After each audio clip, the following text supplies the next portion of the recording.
할 수 있다! 할 수 있다!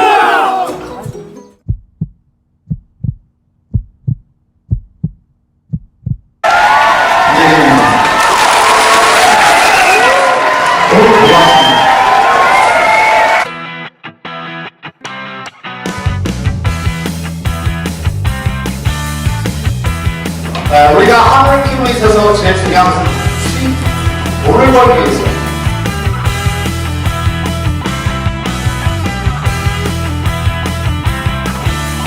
돈을 잘 벌기 위해서는 송아지 생산 잘하고 송아지 잘 되고 돈 잘 벌고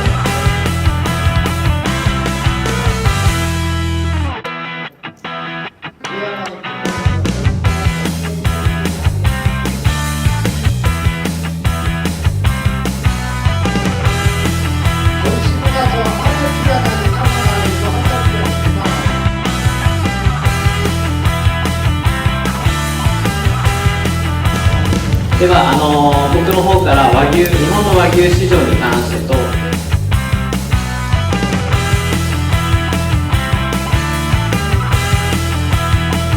和牛といっても一口にします。 아까 육성기에 있어서 6개월까지는 6 내지 8kg를 거기다가 9개월 돼서 4kg를 사료를 먹인다는 거예요.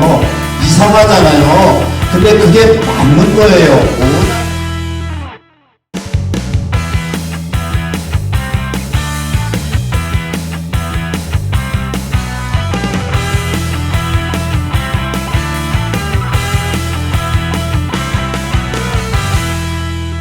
소개받은 수의사 김재경입니다. 인사드리겠습니다.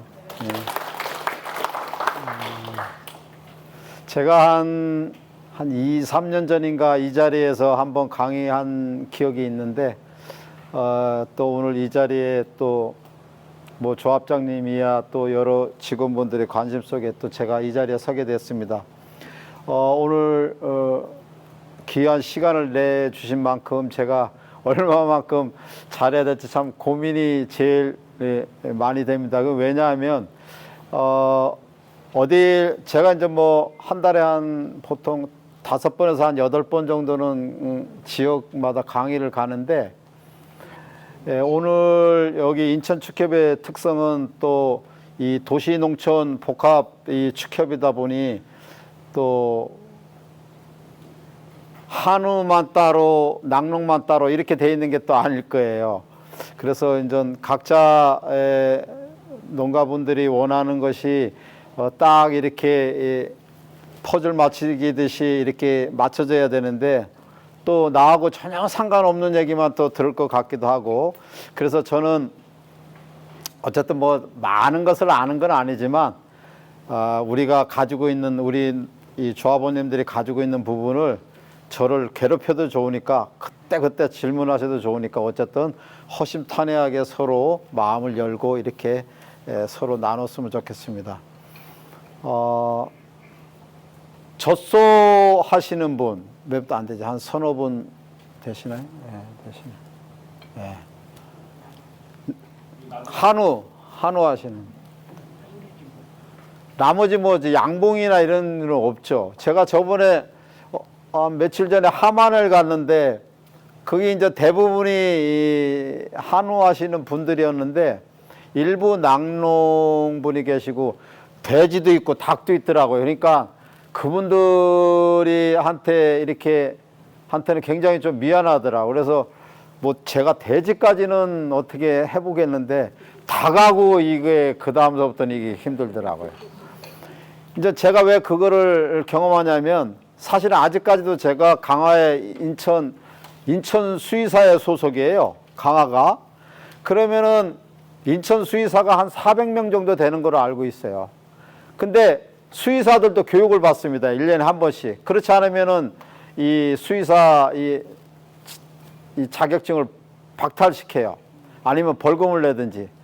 근데 이제 거기서 교육을 하는 게 강화에 있는 수의사 한 서너 분 빼고는 다 애완동물 수의사야. 개, 고양이만 하는 교육이야. 그 저희들 보고 하루 종일 가서 그게 아침 9시서부터 저녁 5시까지예요. 꼼짝 말아요. 거기까지 앉아 있으라는 거야. 뭐야? 개 눈에 대해서 뭐 고양이 뭐 이런 백혈병에 대해서 이런 것만 하는 거야. 그래서 내가 아니 나는 소수의사인데 소에 대해서 알아도 저기 할 텐데 하루 종일 개하고 고양이 얘기만 하냐. 그러니 나를 딴 데로 좀 위탁 좀 시켜주세요. 그러니까 그것도 또 안 된대. 그래서 내가 어쨌든 뭐 그거는 제 개인적인 상황으로 좀 그런 걸 비유를 시켰는데 어쨌든 오늘 조금 불편한 내용이 있다 하더라도 저기 하시고 아니면은 또 그때그때 아 나는 이 얘기 좀 꼭 듣고 싶다. 그럼 제가 어떻게 최대한 제가 아는 한 제가 답변해 드리겠습니다. 오늘 제가 이렇게 이제 집에서 와 보니 이제 축협에 이렇게 딱 보니까 사람들이 막 서 있는 거예요. 아니 저분들이 내가 보기에는 농가분은 아닌 것 같고 뭐지 했더니 나중에 봤더니 이제 이 조합이 예수금을 많이 해가지고 또 나름대로 또 주변에 또 고기를 갖다가 세일하고 보니까 가격도 굉장히 싸게 많이 하네. 근데 저는 집에 가면은 내가 좀 사가지 가겠는데 저 오늘 여기 끝나고 나서 밥 먹고 비행기 타고 제주도 가야 되는 바람에 못 사가지고 가겠는데 어쨌든 좋은 분위기고 또 제가 3층에 올라와 보니 또 이게 이제 이런 일을 하다 보면 보이지 않는 손길들이 고생들이 많이 하는 거 압니다. 근데 항상 그분들한테 감사드리고 이렇게 말씀드리고 싶습니다. 본론적으로 들어가서 한우하고 이제 젖소 얘기를 해야 되는데 좀 뭐 한우 따로 젖소 따로 하는 것보다는 제가 이제 수의사 생활 이렇게 보니까 그래도 뭐 나이는 얼마 안 먹었는데 이제 좀 한 40년이 다 돼가는 것 같아요. 그래서 근데 뭐 사실 또 아는 것도 별로 없는데 이렇게 농가분들한테 이제 뭐를 이렇게 좀 그래도 기본적인 게 뭘까 이렇게 좀 말씀드리고 싶은 것들은 꼭 몇 가지가 있어요. 이제 사람도 그렇고 이제 연세가 드시다 보면은 나이가 먹었는지 안 먹었는지 이렇게 보면은 이 건강하고 젊은 사람들은 그래도 일반적으로 이렇게 꼿꼿이 이렇게 걷습니다. 근데 저도 제가 엊그제 부여에 이제 갔는데 그 친구도 이제 지금 뭐 지점장 하다가 이제 한우를 키우는데 저보고 그러는 거예요. 왜 허리를 이렇게 구부리고 다니냐 그러니까 저는 반드시 피고 다니는 줄 알았어요. 근데 저도 모르게 이게 허리가 이렇게 구부러지는 거예요. 그게 이제 그 얘기를 왜 말씀드리냐면 이 소를 보면 한우든 젖소든 소의 모습을 머리서부터 발끝까지 꼬리까지 이렇게 딱 보면 일단은 우리는 관찰할 때 소의 머리를 관찰을 잘 하셔야 됩니다. 소의 이 머리선이 이 목선하고의 이 관계가 소도 마찬가지로 건강한 소는 머리가 딱 반드시 들고 이 소가 이렇게 움직이고 행동을 해요. 근데 한우든 젖소든 힘없는 애들은 이 머리가 이렇게 떨어집니다. 이렇게 뭐 이상한 거야. 그래서 저도 이 말씀드리기를 이 소를 관찰할 때 우리 집에 갑자기 소가 잘못됐네 안 됐네 이런 얘기를 하는데 저는 갑자기 잘못되는 질병으로 인해서 소가 폐사되는 경우도 있지만 그래도 죽기 전에는 뭔가 우리 농가한테 사인을 준다. 그 사인을 빨리 받아야 된다. 어제 저녁까지는 막 아무 문제가 없었는데 그 다음날 아침에 갔는데 소가 죽었다. 그럴 수는 있지만 뭐 급성고창증이나 이런 거로 그럴 수도 있지만 뭔가 그 전에는 전조 증상이 있었을 것이다. 그 뭐 우리 여기 젖소 하시는 분도 계시고 한우 하시는 분들도 계시는데 저는 젖소든 한우든 첫째 한우들 같은 경우도 항상 그냥 이렇게 보지 마시고 항상 머리서부터 꼬리까지 머리를 보면 머리의 선이 등선보다도 섰느냐 꼿꼿이 섰느냐 젊은 사람처럼 빠듯이 섰느냐 그 다음에 두 번째로가 귀가 스느냐 기가 쓰느냐. 이 뭔가 좀 이상이 있는 기는 약간 이렇게 되어 있습니다. 젖소도 마찬가지고 한우도 마찬가지예요. 기가 이렇게 늘어져 있어요. 그 다음에 우리는 잘 아는 건 있어요. 여기 이 뭡니까 이 주둥이 이쪽이 촉촉하냐 안 촉촉하냐는 잘 아셔. 그것까지는 잘 아셔. 그런 거. 좀 더 이제 우리가 보면은 그 다음에는 이제 소를 딱 보면 우리가 이제 소에 대해서는 아시니까 소를 이렇게 제가 팔이 두 개 있잖아요. 이게 오른팔이죠. 이게 왼팔이고 분명히 반대로 돌았다 그래서 이게 왼팔 되고 오른팔 되는 건 아니잖아요. 예? 그리고 항상 우리는 소를 볼 때 이제 정면에서 보니까 우리가 오른쪽은 소외가 왼쪽이 될 테고 왼쪽은 오른쪽이 되는 거예요. 그러면 소가 가스가 차면은 배 어디 부분이 어느 쪽이 불룩 튀어나옵니까? 소가 가스가 차면 젖소든 한우든 주로 소에 볼 때 오른쪽. 예? 볼 때 오른쪽? 볼 때 오른쪽? 잘 생각해 보세요.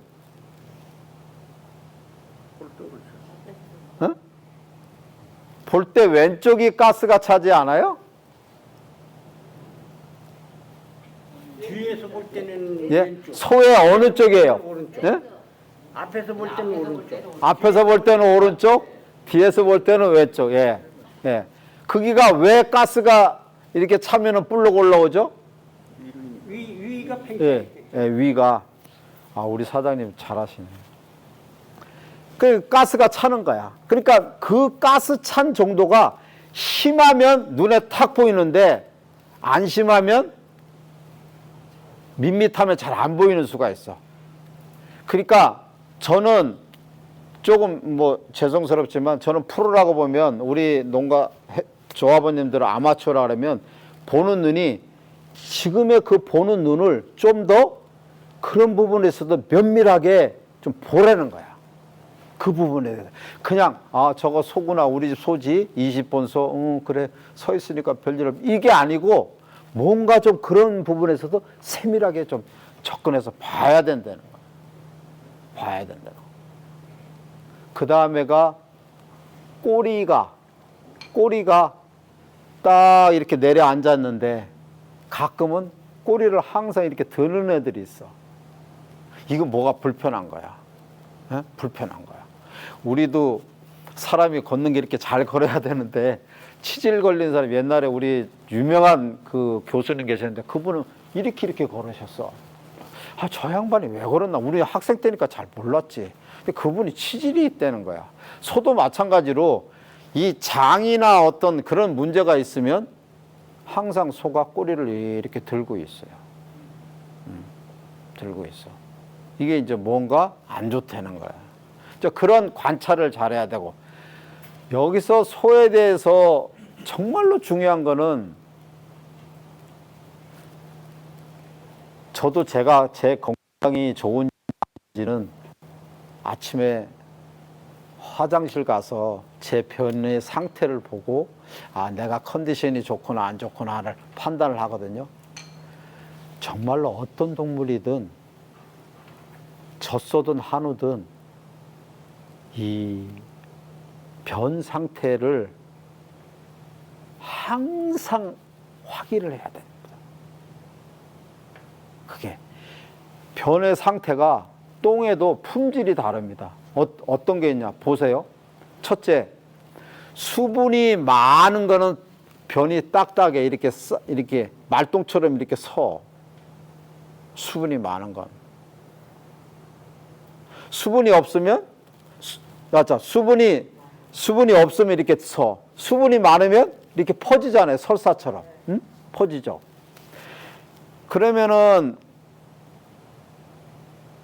젖소 같은 경우에는 젖소분도 몇 분 계시니까 젖소 같은 경우는 일반 차규소 같은 경우는 그 변의 상태가 어떤 모양을 이루느냐 하는 게 중요해요.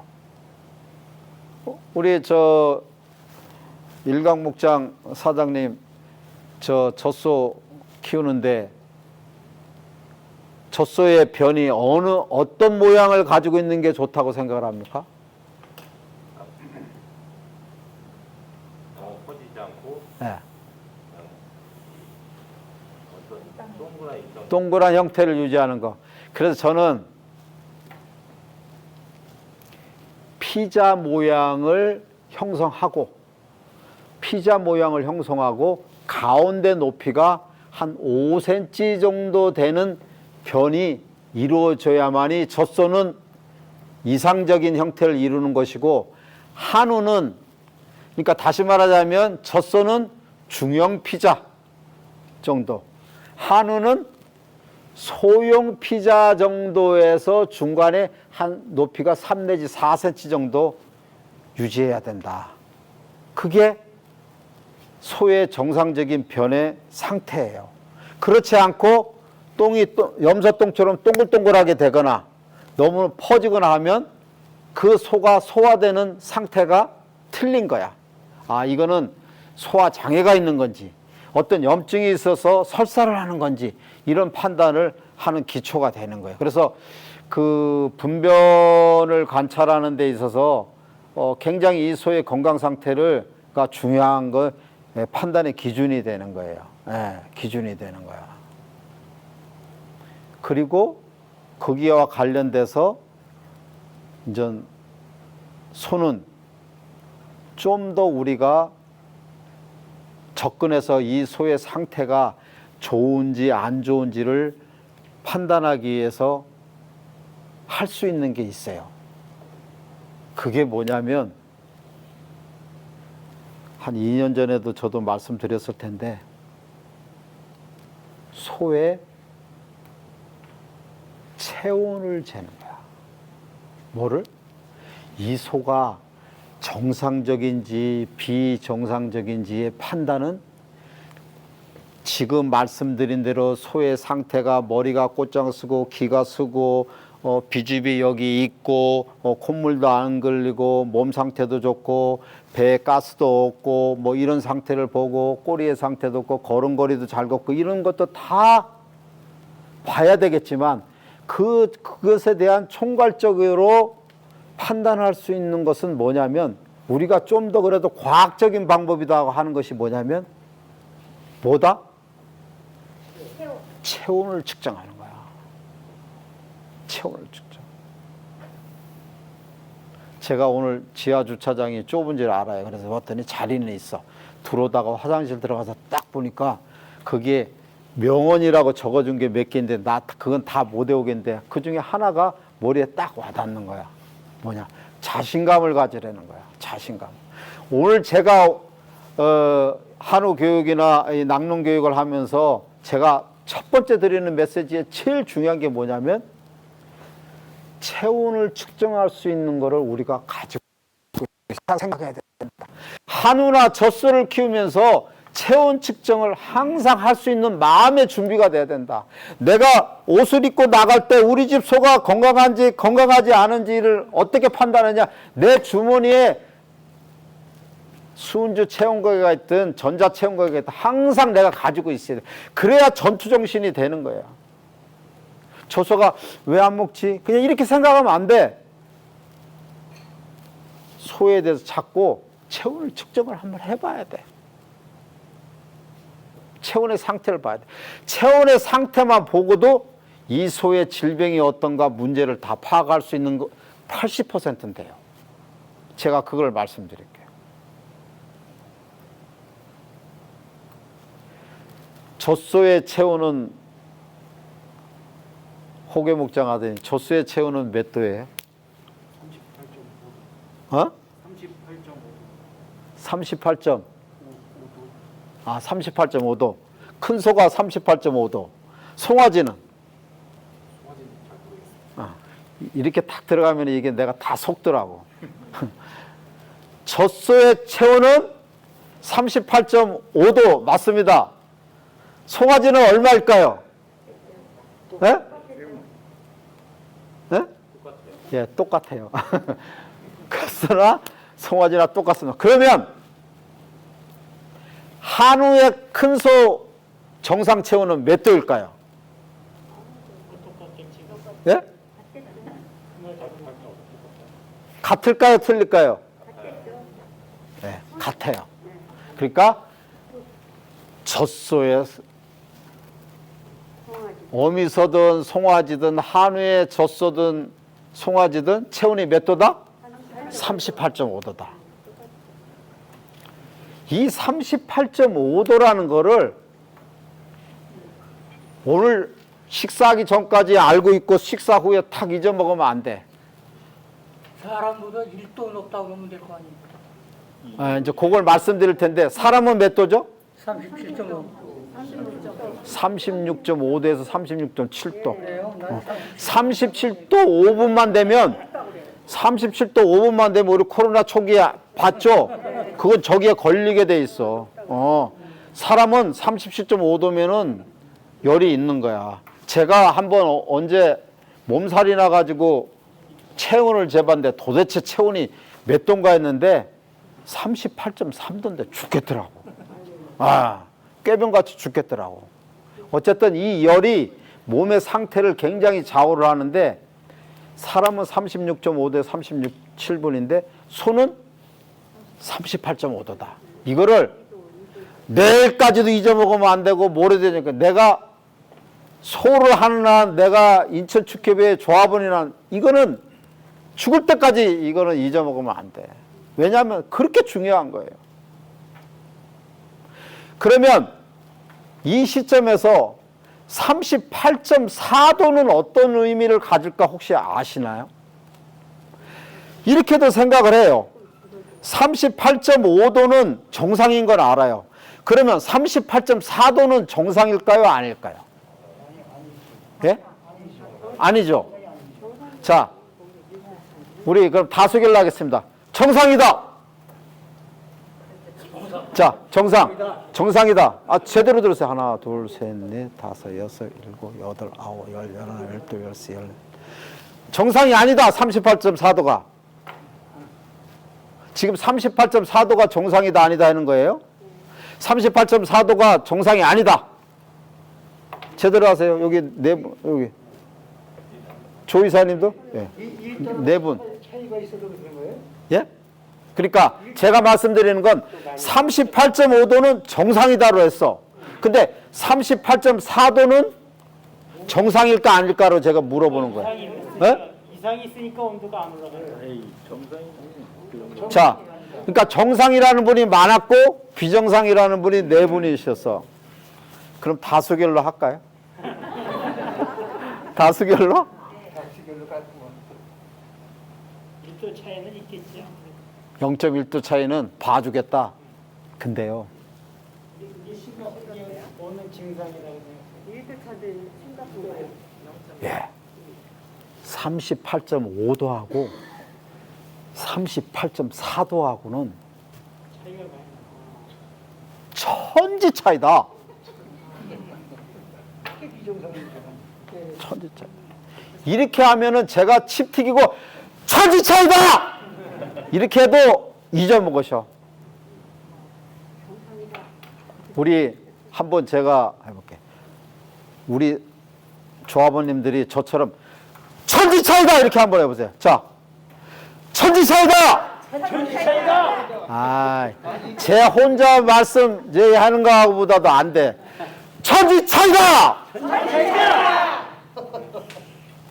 그 관정 사모님 이게 뭐야? 천지 차이다!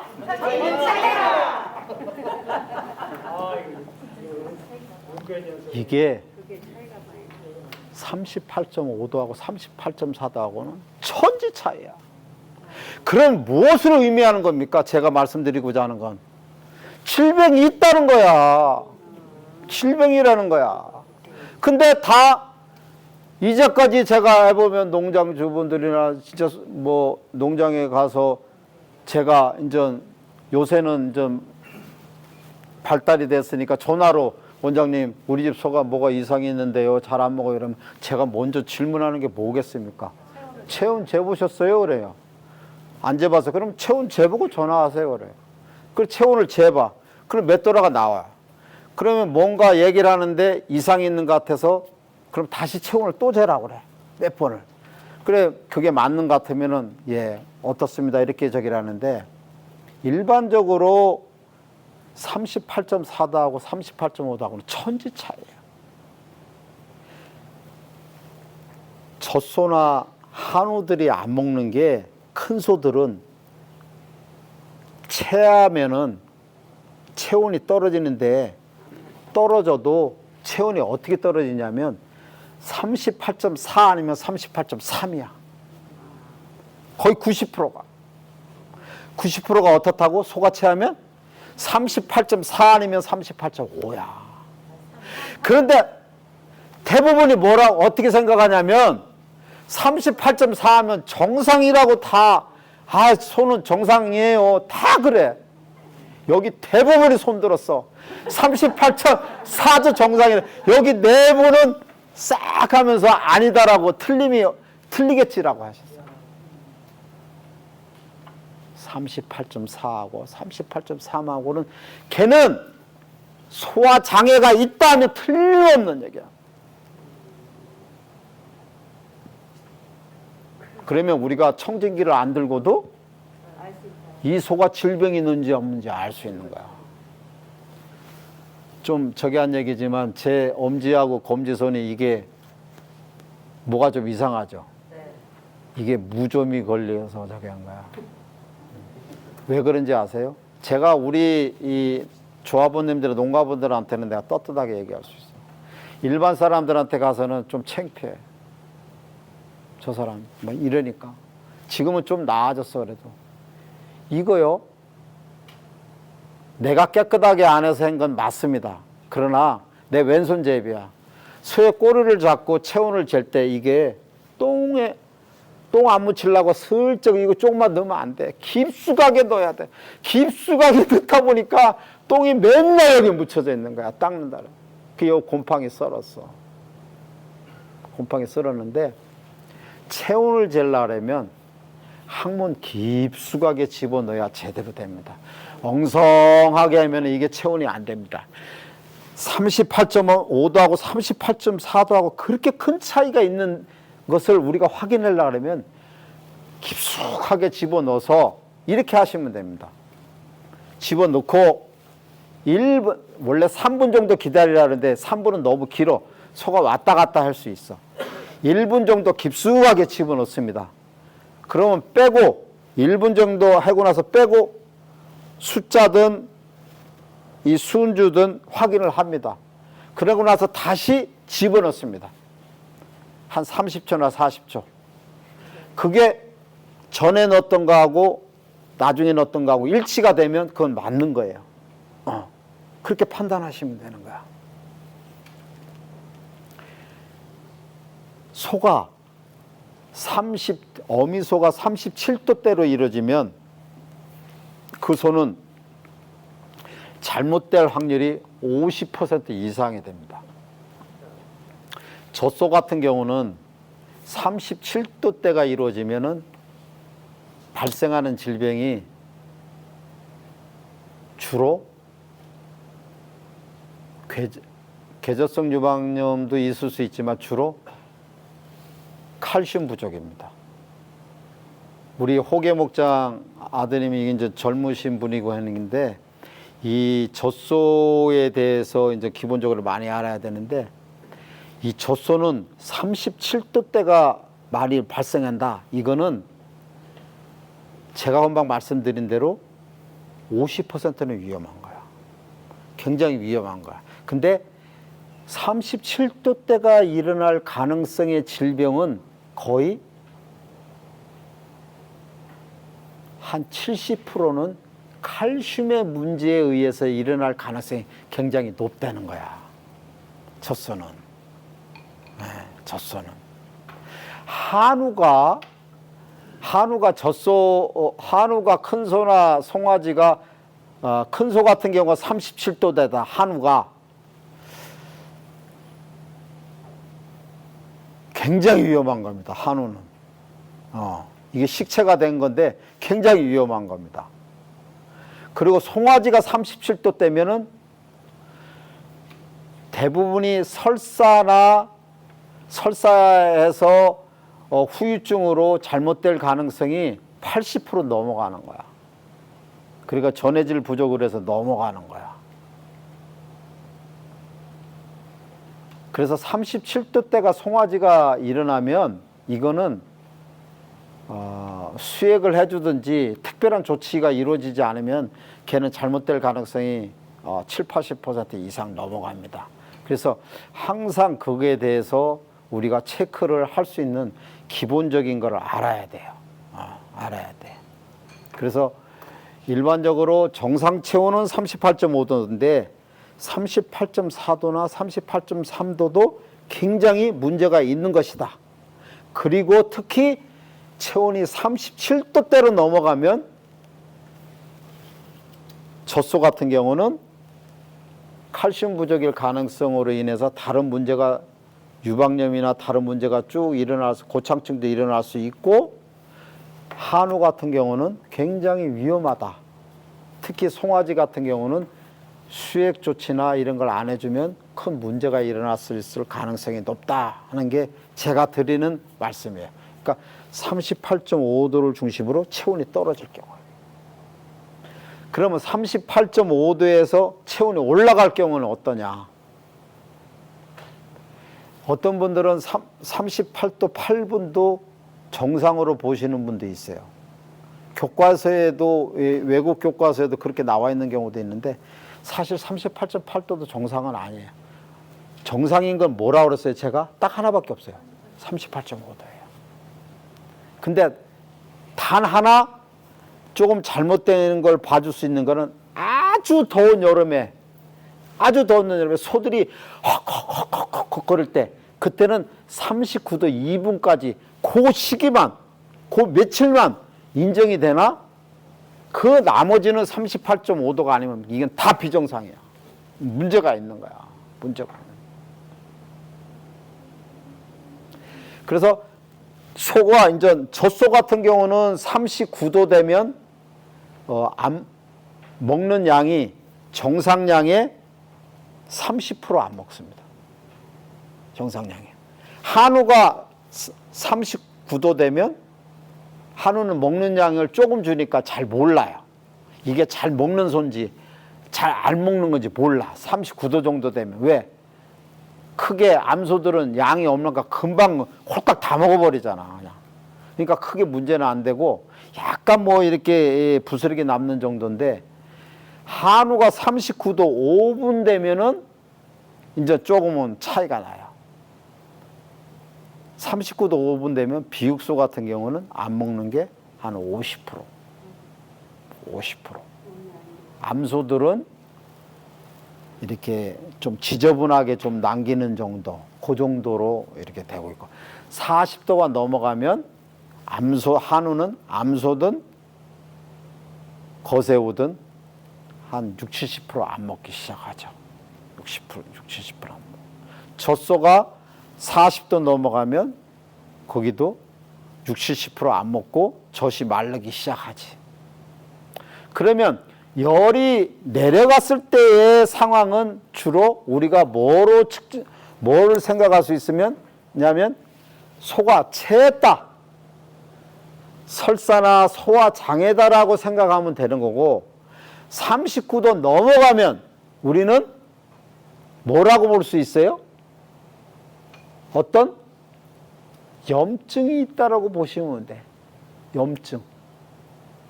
그래서 우리가 흔히 볼 수 있는 질병은 호흡기가 있을 수 있겠다 의심이 될 수 있고 장염이 있을 수 있다 의심이 될 수 있겠고 또 젖소 같은 경우는 유방염도 의심이 될 수 있겠고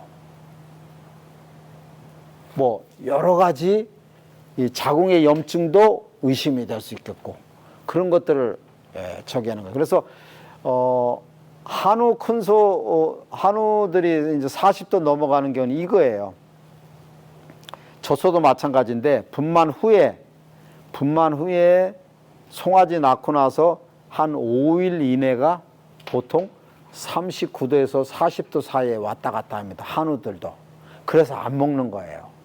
안 먹는 거야. 젖소도 마찬가지고. 왜 안 먹습니까? 어미소가 한우 어미소가 분만하거나 해서 안 먹는 이유의 첫 번째 가능성이 뭡니까? 열이 올라가서 안 먹는다 그랬어. 왜 때문에 열이 올라가? 네? 어디 염증이 있어? 네, 주로 자궁이나 생식기 염증이 있는 거야. 자궁이나 생식기 염증이 있는 거야.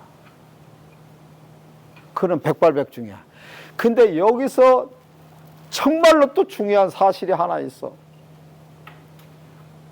우리 농가에서는 우리 초아버님들은 열이 있으니까 당연히 해열 진통 소염제를 놔야 된다고 생각하는 게 대부분이야.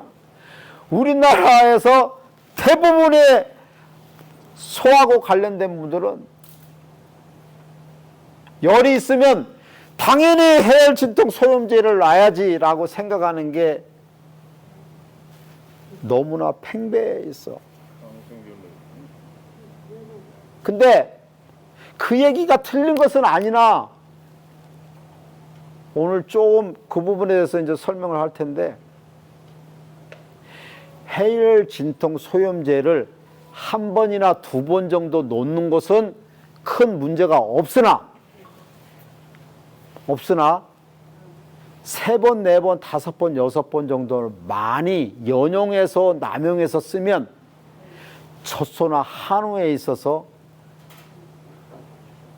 약물의 부작용으로 인해 가지고 문제가 일어난다는 거야. 그래서 제가 젖소에도 강의를 맨날 갈 때마다 이 소염제를 갖다가 적절하게 쓰시고 서너 번까지는 쓰시고 끊고 다시 쓰려고 하면 며칠 휴약기간 두고 다시 쓰세요라고 해. 근데 한우는 지금 이렇게 교육을 이제 여기서도 이제 몇 년 만에 받아보잖아요. 저 같은 사람한테. 그걸 안 하다 보니까 해열 진통 소염제에 대한 부작용에 대해서 몰라. 해열 진통 소염제가 얼마나 부작용이 심하냐면 이런 거예요. 우리 여기 계신 분들이 약국 가가지고 약을 줘줄 때 약사분이 사장님 이 약을 먹으면 3, 4일까지는 괜찮은데 3, 4일 이상 먹게 되면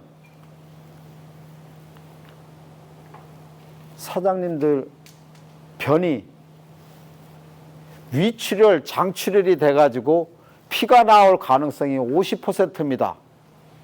그러면 여기 드실 분들이 감기약이나 뭐 이런 소화장애에 있어서 약을 타러 갔는데 약사가 하는 말이 이 약 먹으면은 위출혈, 장출혈 날 확률이 50% 이상이라 그러면 약 드실 분이 어디 계셔?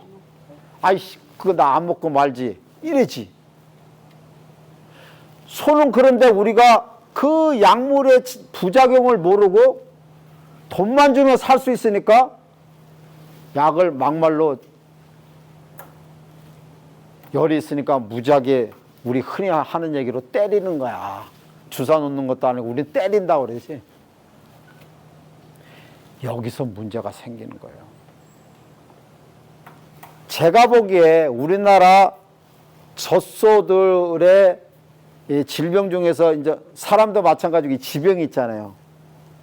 젖소들이 가지고 있는 지병 중에 뭐 유방염은 상시적으로 이렇게 하지만 젖소들이 기본적으로 제가 보기에는 우리나라 소의 60에서 70%는 위궤양을 가지고 있다고 나는 생각해. 그래서 어떤 스트레스에 의해서 더 심해질 수가 있는 거야. 마찬가지로 지금 우리 한우도 약물을 많이 안 넣지만 소염제를 갖다가 지금 열이 있다고 놓고 이렇게 계속 놓다 보면 젖소도 한우도 보이지 않게 위출혈, 장출혈이 돼가지고 소가 문제를 일으킬 수 있다. 그래서 제가 드리는 말씀은 뭐냐면 열이 난다고 해서 해열 진통 소염제를 놓긴 놓으시되 어떻게 하냐면 2번까지만 놓으셔. 어떻게? 2번까지. 그럼 뭐를 놓는 게 좋느냐?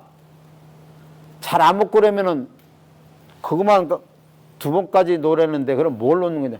항생제를 넣으셔야 돼. 항생제. 항생제 중에서도 뭐를 넣냐면 딱 하나야. 딱 하나. 세프티오포라는 항생제를 쓰는 게 제일 좋아. 세프티오포. 세프티오포. 세프티오포. 아니면 세파렉신, 세파졸린, 이런 세파 이런 이름이 들어가 있는 거야. 세파 이런 얘기. 세프 뭐야? 세프티오포. 여기 보면 나와 있어.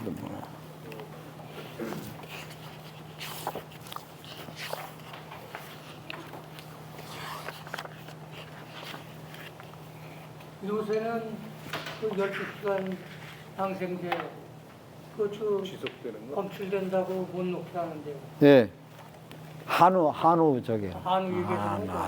첫 수에는 그것도 아, 조심스러워요. 제가 목소리는 벌써 많이 들었는데 지금 마스크 사장님 마스크 쓰고 이 베레모 쓰고 하니까 누군지 몰랐잖아. 예. 그래요. 이 세프티오포를 주세요. 이 한우 농가가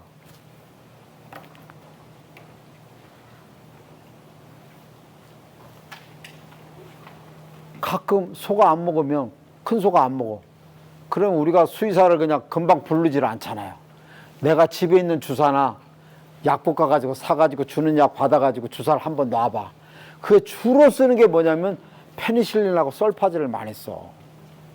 근데 만일에 하나 페니실린하고 설파제를 써가지고 그 소가 치료가 됐으면 상관이 없는데 만약 안 됐을 경우에는 휴학기간이 있기 때문에 이 소가 생으로 죽이는 결과를 낳을 수 있어요. 15일에서 20일 이상가 다 약물이 휴학기간이. 그런 약을 놓으면 안 돼. 제가 약을 뭐를 놓으라고 그랬다고요? 한우든 젖소든 세프티오포. 이거는 주사 놓고 나서 고기에도 만 이틀이면 나갈 수 있어. 12시간짜리. 근데 고기에는 48시간 정도 돼요. 우유에는 12시간인데 고기에는 48시간이야. 이게 제일 안정적인 약이야. 그래서 소염제보다는 1차적으로 뭐를 해라? 세프티오포를 주사를 놔라. 이 약이 약 효과가 그렇다고 없는 거 아니야. 좋은 약이야. 이 약만 안 먹으면 열이 있으면 첫째 날, 둘째 날, 셋째 날 놔라. 그러고 나서 조금 안 좋으면 소염제를 좀 보충적으로 한 번이나 두 번 놔라. 이거야. 근데 그렇지 않고 우리는 열이 있다고 해열 진통 소염제 오늘도 놓고 내일도 놓고 3일째도 놓고 4일째도 놓고 이렇게 놓으면 열은 떨어져서 좋을지 몰라도 뭐를 흔적을 남긴다. 무슨 흔적을 남긴다? 위궤양과 장출을 하게 할 수 있는 빌미를 남긴다. 위험하다.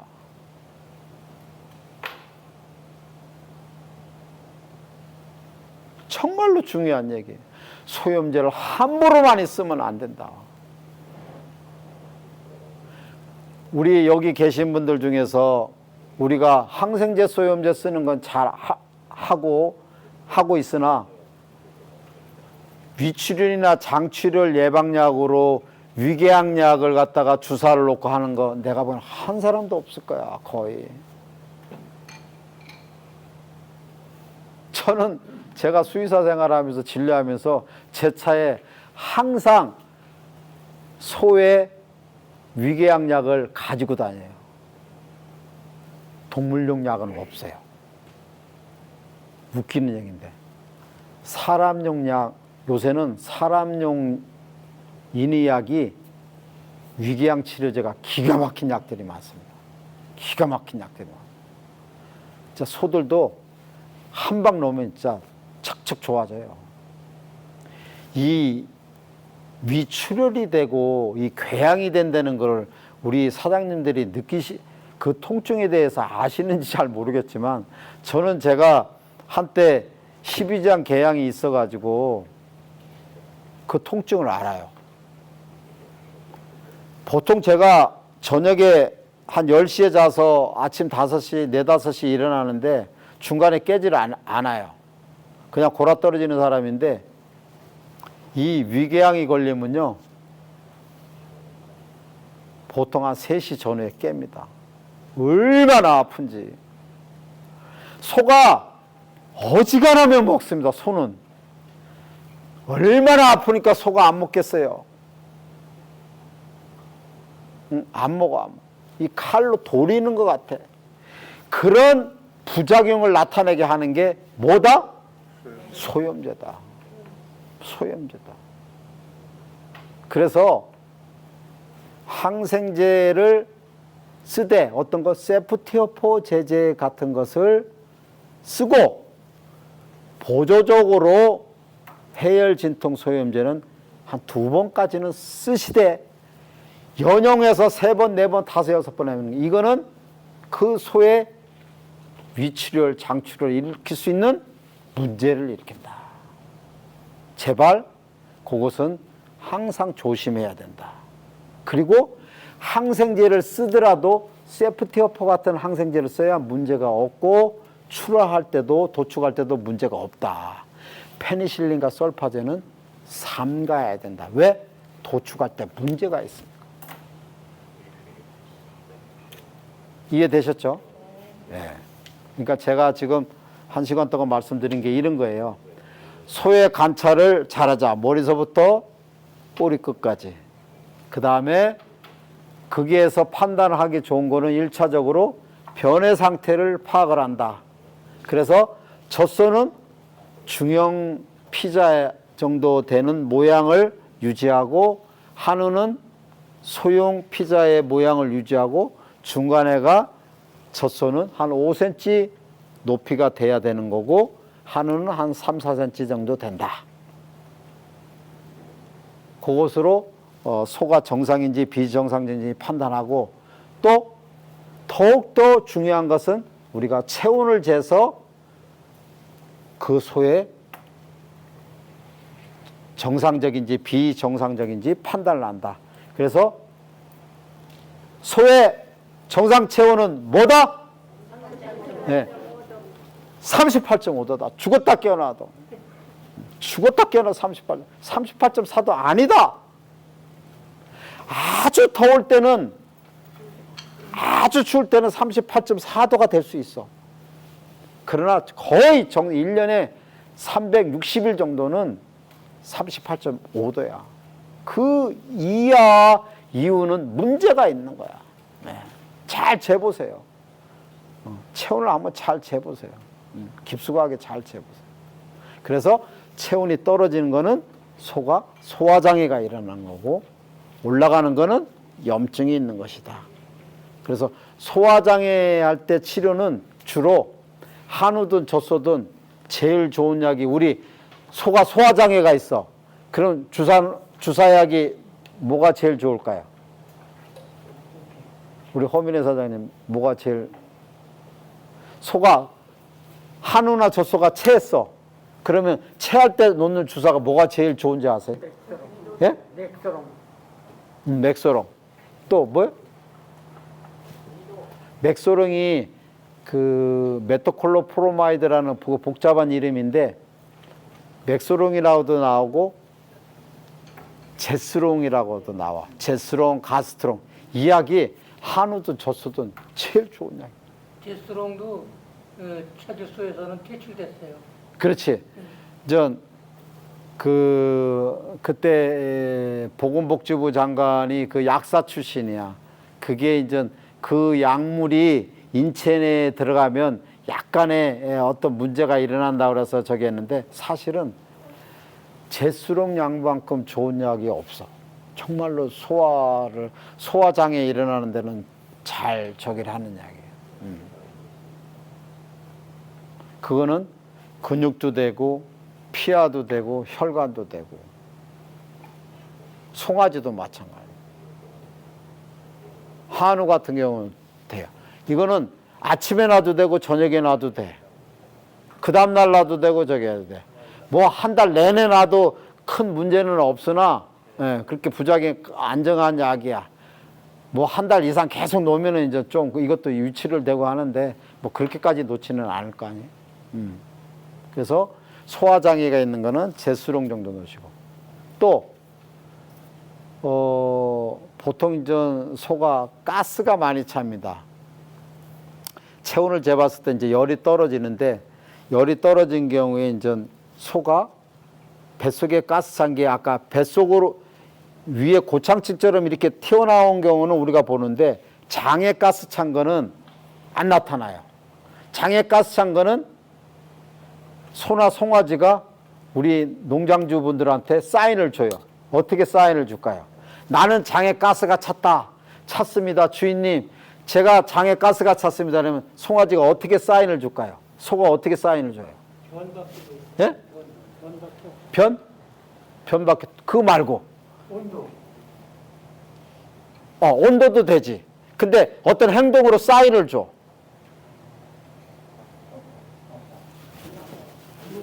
뒷발을 해. 뒷발을 해, 뒷발을. 이게 뭐냐면, 우리 기르시는 소나 송아지가 말하는 소나 송아지 없죠? 주인님, 배, 가스 찼습니다. 주인님, 가스 찼습니다. 배에 가스, 장에 가스 찼다는 거야. 아프다는 거야. 무지 아프다는 거야. 그리고 송아지나 소가 앉았다 일어났다, 앉았다 일어나, 앉았다 일어나. 우리가 배가 아프면 어떻게 해요? 배를 움켜쥐고 무릎 꿇고 이래요. 우리는 사람은 배가 아프니까 아픈 쪽으로 해요. 소는 그렇게 할 수가 없어.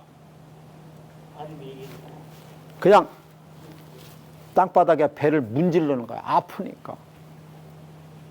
그게 가스가 차서 아픈 거야. 장이 꼬이거나 아픈 거야. 그때 제일 좋은 주사약이 뭘까요? 제수롱. 제스롱도 도움이 되고 더 잘 듣느냐? 복합부스코판이야. 복합부스코판. 복합부스코판. 정말로 효과도 2, 3분 내로 그냥 괜찮아져. 그게 좋은가 봐요. 네. 송아지가 싸니까 다 죽었다고 한 이틀 시간 먹고 그랬는데 그걸 5mm씩 몇 번 놔줬더니 미용도 길어요. 지금도 살아있어요. 이게 송아지 값 쌀 때는 네. 죽으라 그래도 안 죽고 네, 글쎄요. 비쌀 때는 그냥 갑자기 죽고 이래. 그 주사가 좋은가 봐요. 복합부스코판. 그래서 농장에서 한우를 키우든 젖소를 키우든 항상 가지고 있는 약은 제스론과 복합부스코판을 가지고 있어야 돼. 가지고 계셔야 돼. 그거 1년치 우리 질병 없어서 유효기간 지나가지고 버리는 한이 있어도 없으면 가지고 있어야 돼. 그 급한 시간에 언제 누구한테 꼬아러 가. 응?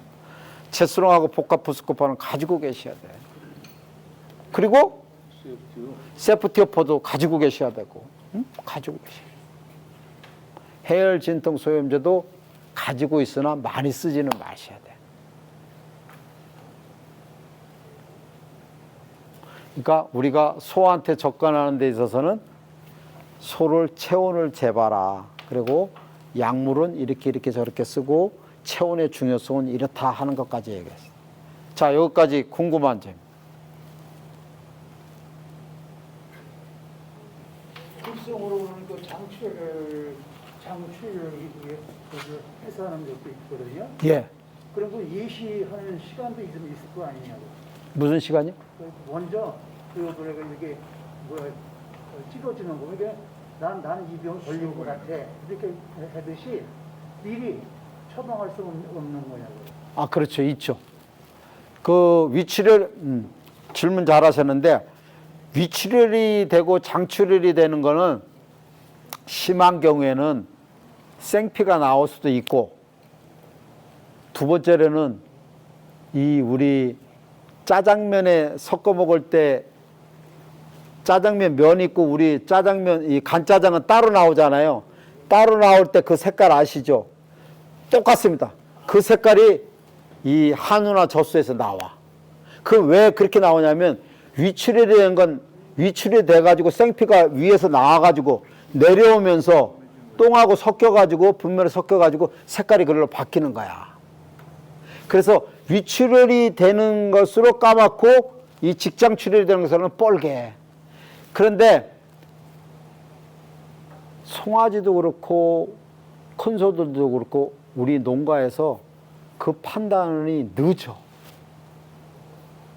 그래서 출혈은 피만 나온 것만 출혈이라고 하지 그렇게 까만 거는 출혈이라고 생각들을 안 해. 우리 눈에는 보여요. 그래서 그걸 면밀히 아까도 제가 말씀드린 분변 관찰을 면밀히 잘 하셔야 돼. 중요해 아주. 그렇게 되면 이 사람 위궤양 치료제로 이렇게 혈관 주사하거나 이렇게 놔요. 그러면 아주 경과가 진한 경우는 안 되고 어느 정도는 한 7, 80%는 치료가 잘 됩니다. 약이 좋아요. 지금 사람. 위궤양약이 뭐가 좋은 거예요? 그러니까 우리 얘기는 우리 시메티딘 뭐 이런 약이 있죠. 예, 그런 약이 주사약이 있어. 근데 그런 거는 좀 농가에서 구하시기는 좀 힘들 거야. 개인적으로 좀 저기 하면은 뭐 이렇게 제가 저기는 해드릴 수 있는데 그런 약들이 저기 해요. 제스롱을 대체할 수 있는 약은 없어요? 예? 제스롱을 대체할 수 있는 약은 네오구민이 조금 나아요. 네오구민이 나은데 네오구민은 성격상 조금 강해요. 아까 제스롱은 이 자주 놔도 상관이 없는데 네오구민은 조금은 강해. 그래서 오히려 장이 꼬였을 경우에는 오히려 더 위험을 하게 할 수 있어서 네오구민은 내가 이제 일반 강의할 때는 잘 말씀을 안 드리는데 네오구민 같은 경우는 한 5cc 정도, 10cc 정도, 큰 소 같은 경우 50, 10cc 피하 주사 놓으면 좀 안전해요. 네, 피하.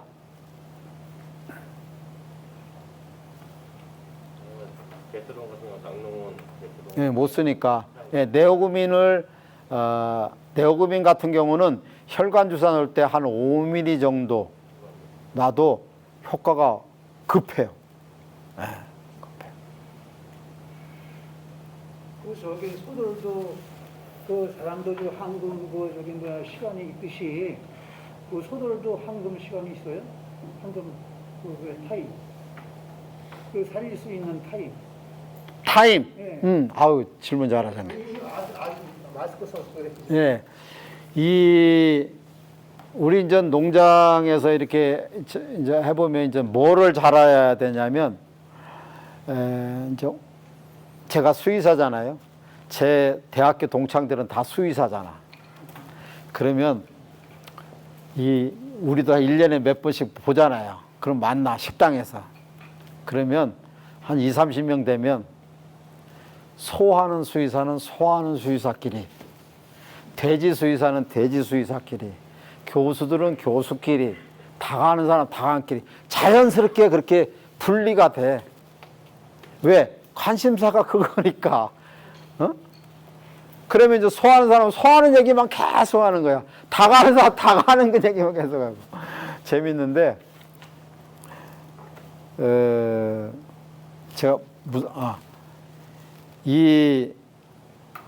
거기서 이제 우리가 이제 제가 아는 이제 소 얘기하니까 물론 이렇게 딱 보면은 이 사람이 공부를 하는 친구인지 안 하는 건지 또 소에 대해서 이렇게 관심이 많은지 돈을 많이 버는지는 이렇게 서로 몇 마디 해보면 알아요. 아는데 그 아는 과정 속에서 그 판단할 때 뭐가 제일 중요하냐면 수의사가 능력이 있고 실력이 좋은 사람은 뭐로 판단하냐면 수의사가 수의사를 판단할 때 소의 질병 판단을 잘하는 수의사가 잘한다고 하는 게 아니고 그 소가 잘 될 것인지 잘못될 것인지 판단을 잘하는 수의사가 잘하는 수의사야. 네.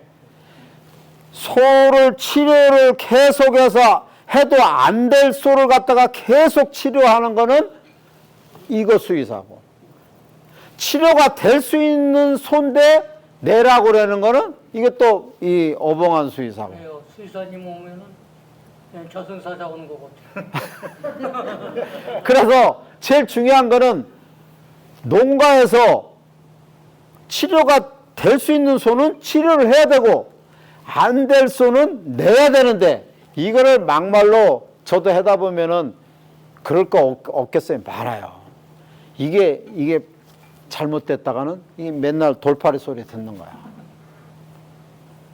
그래서 건방 얘기 말씀하신 대로 이 농장에서도 이 소의 판단을 할 수 있는 그게 필요해요. 예. 그걸 제가 말씀드릴게요. 이 소가 죽을 것인지 안 죽을 것인지 이 소를 내야 될 것인지 안 내야 될 것인지 그게 몇 가지 규정이 있어. 첫째, 소가 문제가 있으면 잘 걸어 다녀요, 못 걸어 다녀요? 소가 못 일어난다. 이것도 하나의 문제지.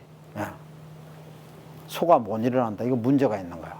두 번째로, 소의 체온이 37도대나 36도대로 떨어지거나 41도 이상 올라갈 때 이게 문제 있는 거야. 판단이. 세 번째, 잘못될 소는 잘 아시겠지만 끙끙거려. 신음소리를 낸다. 끙끙거려. 끙끙거려. 네 번째, 3, 4일 이상 안 먹는다. 큰 소나 안 먹는다. 안 먹는다.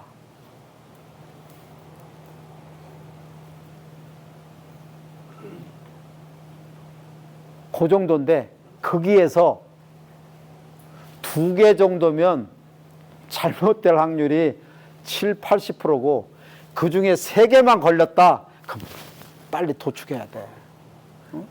체온이 떨어지고 못 일어나고 안 먹으면 이거 내야지. 그걸 치료하려고 그러는 거 안 되지. 네? 판단을. 그러니까 판단의 기준이 끙끙거리거나 체온이 떨어지거나 안 먹거나 못 일어나거나 뭐 그런 4, 5가지 중에서 2가지나 3가지 이상이면 빨리 판단을 해야 되는 거예요. 그걸 갖다가 붙잡고 살리려고 하는 경우는 간혹 하나 있어요. 제가 지금 생각나는데 여기 호계 목장에서 일어났어요. 제가 강화에 이제 18년 정도 됐었는데 이 우리 호계 목장 이 아버님이 이 좀 끈질기긴 하셔요. 소가 못 일어나는 소가 있었는데 29일 동안 못 일어난 거야. 그래가지고 그때 토요일인가 그러는데 저한테 전화 왔어요. 이 소 이제 안 되겠으니 냅시다. 그래가지고 강화에서 그때 김포야. 김포에서 차를 타고 계양을 왔어. 왔는데 오기 전 30분 전에 소가 일어났다는 거야. 야, 그런 경우도 있어요. 그런 특별한 경우는 있는데 그렇지 않고는 못 일어나는 소가 오랫동안 이렇게 되면 소는 돼야 돼. 근데 이게 걱정하다 보면 네. 분만해가지고 송아지를 받고 염증이 많이 생기기 전에 항생제를 놓으니까 그 항생제 유효기간이 있기 때문에 빨리 출하를 못 하잖아요. 예. 그래가지고 도태되는 확률이 많다. 네. 그래서 제가 드리는 말씀이 뭐라고요? 세포티. 예, 이 주사약을 놔야 돼. 그전에는 이게 크게 그렇지. 저기 몰랐지. 예. 그래서 우유에 이런 검축이 되고 그러니까 자꾸 개발이 돼서 약. 제가 서울의료도 2014년도서부터 강의 다녔는데 그때서부터도 계속 말씀드렸어요.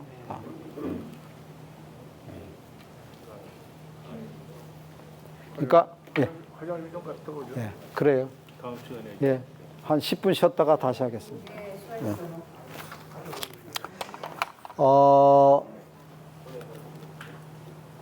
제가 이렇게 뭐 강의에도 이제 제가 오늘은 맥을 못 칩니다. 왜냐하면 한우 얘기했다가 젖소 얘기했다 이래야 되니까 좀 힘든데 그래서 이제 생각난 게 이제 제가 드리는 게 이제 소의 관찰을 잘해야 된다. 변을 잘 봐야 된다. 체온 측정을 반드시 해야 된다. 체온 측정으로 인해 가지고 어떤 질병인지를 우리가 판단해야 된다. 38.5도는 죽었다 깨어나도 잊어먹지 마라. 38.4도는 병이 있는 것이다. 체한 것은 체온이 떨어진다. 열이 있는 건 염증이 있는 것이다. 그러면 항생제를 쓰되 소염제는 마음대로 쓰지 마라. 그리고 소가 이게 잘못될지 안 잘못될지는 판단은 아까 얘기한 대로 끙끙거리거나 열이 떨어지거나 그 중에 하나 피가 새까만 것도 있다. 피가 새까만 거, 열이 떨어지고 못 일어나고 끙끙거리고 체온 저하되고 이런 것 중에서 5가지 중에서 2가지는 만 걸리면 7, 80%고 3가지가 되면은 그거는 그 소는 가망이 없는 거다. 빨리 해결하는 거다. 그리고 항생제는 세프티어포 같은 항생제를 주사를 놓는 게 좋고 소염제는 좀 자제하고 소화제는 제스론과 부스코파는 항상 구비해야 된다. 그렇게 얘기를 했어요. 네. 오늘 2번째 시간은 우리가 소한테 어떻게 먹이고 잘 기를 것인가에 대해서 말씀드릴 건데 지금 심각해 우리나라. 젖소는 그렇게 큰 문제는 없어요. 한우는 심각해요. 지금 여기 한우 번시구 하시죠, 다. 번시구 많이 하시죠. 한우 번시구 하는 데 있어서 큰 문제가 되고 있는 걸 내가 말씀드릴게요. 한우는 일반적으로 번시구를 어떻게 먹여야 되는지에 대해서 누가 규정을 잘 안 가르쳐 줬어요. 그래서 그 부분에 대해서 우리가 이해를 해야 되는데 시간이 없으니까 이 번시구는 3그룹으로 나뉘어야 돼. 1단계가 있고 2단계가 있고 3단계 그룹으로 번시구를 이렇게 그룹으로 나눠야 돼. 어떤 단계로? 1단계 소가 있느냐 2단계냐 3단계냐.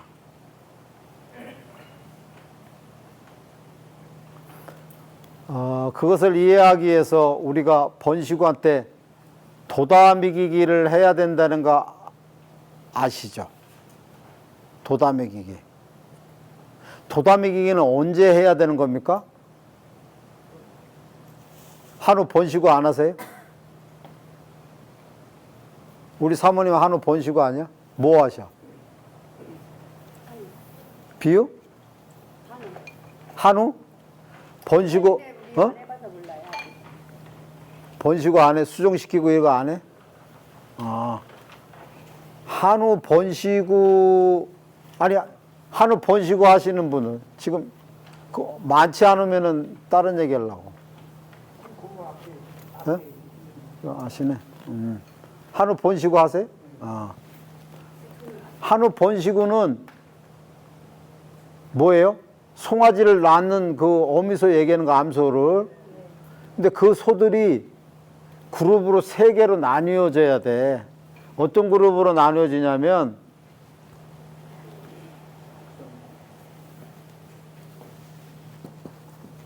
임신 7개월에 있는 애들, 임신 7개월에서 분만에 있는 애들이 포유기.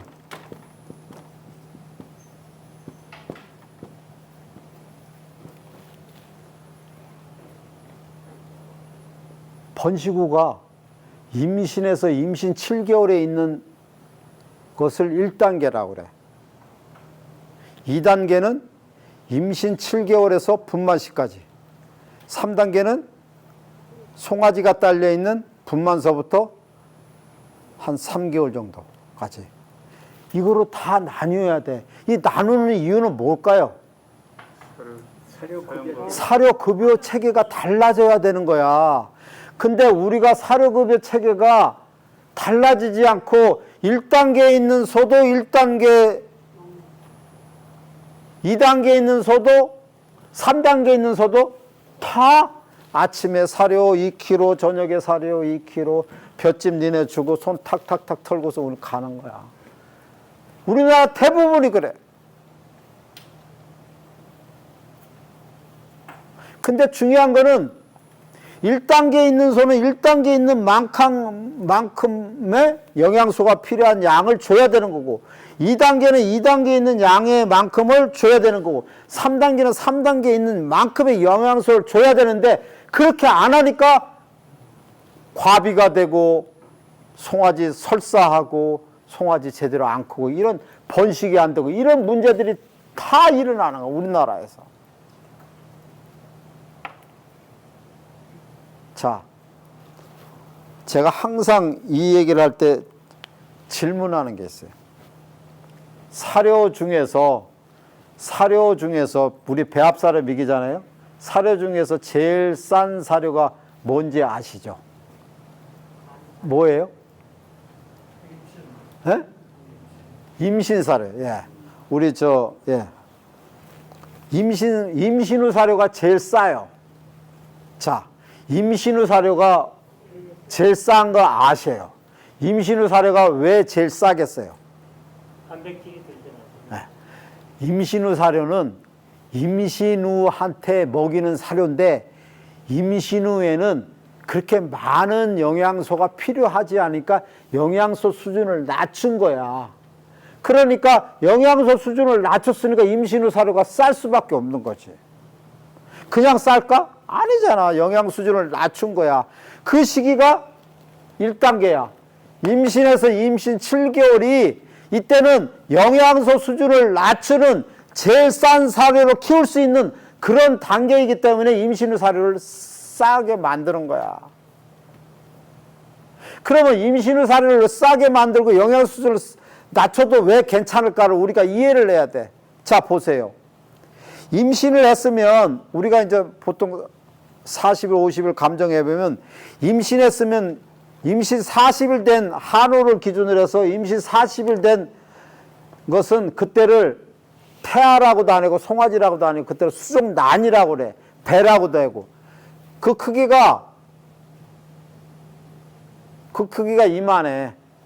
실제 크기가. 임신 40일 됐을 때 크기가 저만해. 저만한 게 뭐, 영양소가, 성장하기에 영양소가 뭐가 그렇게 많이 필요하겠어요? 그렇잖아. 많이 필요하지 않은 거야.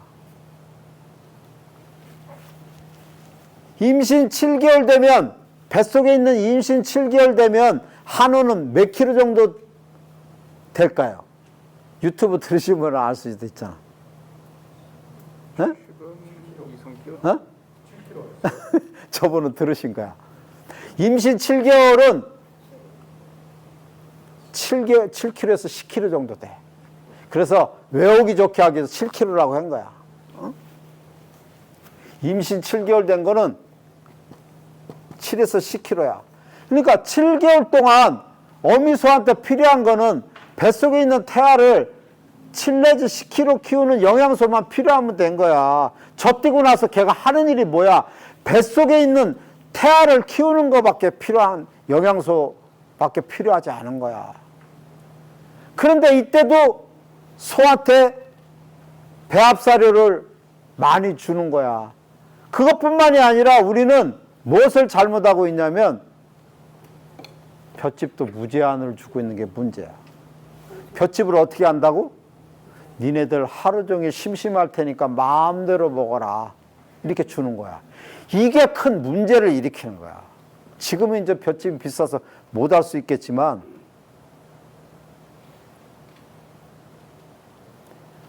배합사료는 많이 주면 소 잘못되고 문제가 있다는 건 겁을 내는데 우리 농가에서 볏짚은 초식동물이니까 니네 마음대로 먹어라. 내가 배합사료 이렇게 많이 못 주니 니네 이거 마음대로 먹어라 하는 거는 다 팽배해져 있어. 푸짐해 마음이. 우리 집 손은 그래도 볏짚 니네가 많이 먹게끔 해주겠다 하고 많이 주시는 거야. 근데 여기서 문제가 있어. 여기서 문제가 발생해. 어떤 문제가 발생을 하냐면 우리는 영양소에 대한 가치를 잘 염두에 안 둬. 다 어떻게 생각하냐면 배합사료는 영양소가 많고 볏짚은 영양소가 없다라고 이렇게 생각해. 이렇게 하면 뭐야? 아무 의미가 없어. 배합사료는 영양소가 많은 건 얼마만큼 많은 거고 볏짚은 영양소가 없는 게 얼마만큼 없는 건지 뭐가 판단이 없어. 여기서 시간이 없으니까 딱 한마디로 얘기하면 볏짚은 배합사료의 영양소의 반이에요. 뭐라고? 반이야, 반. 영양소가 없는 게 아니야. 반이야, 반. 여기 이 책이 저희가 약품 선전하기에도 만들었지만 이 안에가 진짜 한우적인 거는 굉장히 엑기스적인 내용이 돼 있어요. 그러니까 버리지 마시고 이게 보시고 여기 7페이지에 보면 TDN에서 총 가소와 영양소라고 그랬어. 우리가 사료푸드에 보면 TDN이라고 다 나와 있어. 그게 보면 농사료, 배합사료는 70%고 볏짚은 몇 프로라고 돼 있어. 그러면 영양소가 70에서 35는 반이야, 반. 라이그라스는 55고. 그런데 우리는 볏짚은 영양소가 없다고 얘기를 해. 영양소가 없는 게 아니고 배합사료 얼마라고? 반이야. 그런데 배합사료 양은 제한을 하면서 볏짚은 이제까지 다 그런 건 아니지만 니네 실컷 먹으라고 많이 줬어. 그러니까 무슨 문제가 생기느냐. 볏짚을 갖다가 하루 종일 니네 마음대로 먹게 하면 볏짚 양을 얼마나 먹는지 아세요? 안 재봐서 모르실 거야. 난 재봤어. 15kg는 꺼뜬하게 먹어요. 15kg. 15kg. 우리 사장님도 많이 먹는데 15kg. 수분 30kg 제하고 영양소가 빼면 10kg라 그러면 하루 종일 볏짚을 먹게 하는 영양소 양은 사료, 배합사료 먹는 양의 5kg하고 맞먹는 거야. 내가 볏짚을 하루 종일 니네 먹게 하라 그러면 그 영양소 양이 얼마라고? 배합사료 5kg하고 영양소가 똑같다니까. 적어요, 많아요? 많아요. 우리 농가에서 한우한테 4kg 이상 주면 번식우한테 많은 거로 생각을 하고 있는데 5kg까지도 잘 안 줘. 도다미기 뭐하고 하더라도. 근데 우리는 볏짚으로 영양소를 몇 킬로를 줘? 5kg 이상씩 주는 거를 저지르고 있다고. 그렇게 하니까 번식우가 살이 쪄요, 안 쪄요? 찌지. 다 우리 농가들은 배합살이 많이 줘서 살이 쪘다고 그랬는데 그게 아니고 뭐 때문에 살이 쪘다고? 볏짚 많이 줘서 살이 찐 거야. 배합사료를 뭘 얼만큼 줬어? 줘야 4kg까지밖에 안 주시고 볏짚은 무제한으로 준 게 5kg씩 이상의 에너지를 준 거잖아, 영양소를. 그러니까 과비한 거야. 그래서 제가 진짜 부탁드리고 말씀드리건데 1단계 임신에서 임신 7개월의 2단계는 제일 영양소가 낮은 단계야. 낮은 단계. 아까 임신 후 사료가 제일 싸니까 영양소가 제일 낮은 단계야. 이 낮은 단계에서 영양소를 많이 주면 안 돼. 이때 살이 다 찌는 거야. 7개월 동안에. 기본적으로 농장마다 다 소마다 다 틀리지만 기본적으로 배합사료 3kg 내외, 배합사료 3kg 내외, 볏짚은 6kg 내외, 수분 30% 기준으로 6kg네. 달아보세요. 그래서 이 판단으로 해서 늘렸다 줄였다 하는 거야. 그렇지 않고 니네 하루 종일 먹어라, 15kg 이상 먹어라 하면 뭐 한다? 번식구가 살이 찐다. 번식구가 살이 찌는 거는 이때 살이 찌는 건 안 된다 이거야. 이때는. 왜? 이때는 요만한 수정란에서 겨우 7개월 동안 뱃속에 7 내지 10kg의 영양소만 크게끔만 할 수 있는, 태아한테 클 수 있는 그 정도만 주면 되는 거야. 근데 많이 준다 이거. 뭐로? 볏짚을 무제한으로 그러니까 많이. 그러니까 뭐를 몰라느냐? 볏짚도 영양소가 얼마만큼 있었는지를 모르는 거야. 뭐라고요? 볏짚은 배합사료의 영양소의 반이다. 분명히 수분을 뺀 상태에서. 볏짚 좋은 거는 금방 아까 TDN이 35%로 돼 있는데 45% 나오는 것도 있어. 그건 얼마나 그 좋은 거야.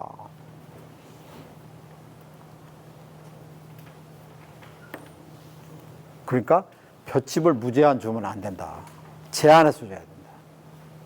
그리고 이 임신에서 임신 7개월 동안에는 많이 주면 안 된다. 이때 다 살찌는 거다. 살찌는 거다. 그 다음 단계가 도다먹이기 단계야. 그 다음이 임신 7개월에서 분만시까지. 이때는 다 아셔. 도다먹이기 해야 된다는 이유를 다 알아. 왜 도다먹이기를 해야 됩니까? 왜 도다먹이기를 해야 될까요? 왜 해라고 그럴까요? 네? 네. 뱃속에 있는 새끼가 크고, 그 다음에 또 하나 있어. 어미초 체력을 네? 어미 체력도 유지해야죠. 어미초 체력도 유지하고 또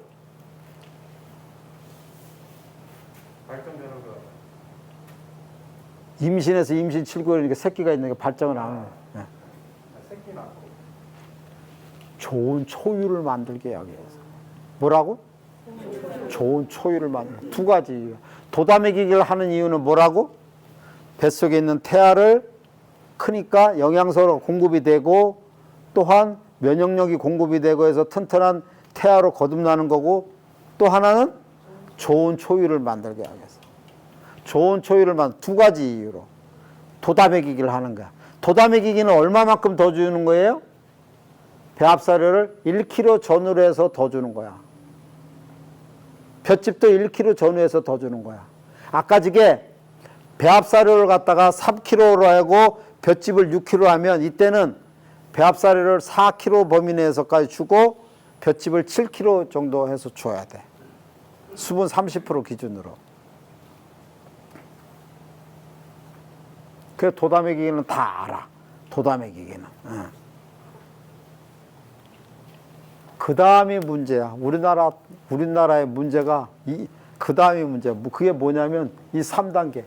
다시 말하자면 1단계보다는 2단계가 더 플러스 더 줘야 된다는 거고, 제가 말씀드리고 싶은 얘기는 2단계보다는 3단계가 더 영양소가 필요한 거야. 뭐한테? 번식구한테. 다시 말하면 3단계 뭐예요? 송아지가 딸려 있는 단계, 포육이야. 송아지가 어미젖을 빨고 있을 때의 단계야, 포육이야.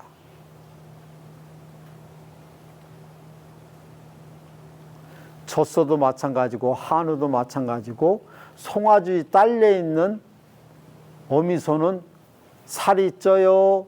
그대로 유지돼요? 말라요? 말라요. 아니 왜 말라요? 새끼가 젖을 빨아먹으니까 그걸로 영양소가 빠져나가는 거예요. 그것까지는 아세요. 그럼 마르면 발정이 잘 와요? 안 와요? 안 와요. 근데 우리는 발정이 안 오면 어떻게 하느냐?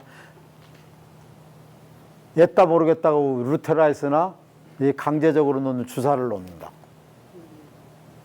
근데 그걸 놔서 잘 해결이 되면 상관이 없는데, 그게 잘 해결이 안 될 경우에는 그 다음에는 어떻게 할 거야? 또 기구 끼우고 막 이래?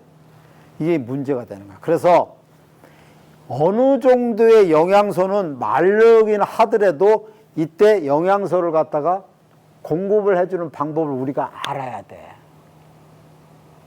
제가 말씀드리고 싶은 얘기는 뭐냐면 1단계보다는 2단계가 영양소를 더 줘야 되고 2단계보다는 3단계가 더 줘야 된다고 지금 계속 말씀드리는 거야. 이때는 사료가 아까 3kg고 볏짚이 6kg면 일반적으로 꼭 다 그런 건 아니지만 요건 4kg고 볏짚은 7kg 정도 해야 되고 이 3단계는 배합사료가 5kg고 볏짚이 한 7.5에서 8kg도 줘야 돼. 그리고 여기 5kg뿐만이 아니라 6kg까지 가도 큰 문제는 없는 게 현실적으로 해야 돼요. 근데 우리는 한우 어미소한테 5kg 넘으면 이게 다 죽는 줄 알아, 소들이. 이렇게 안 함으로써 송아지의 문제와 발정의 문제와 수태율의 문제, 이 모든 것이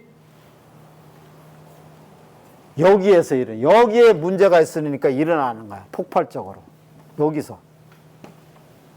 뭐를 잘못해서? 어미한테 먹이는 배합사료 양과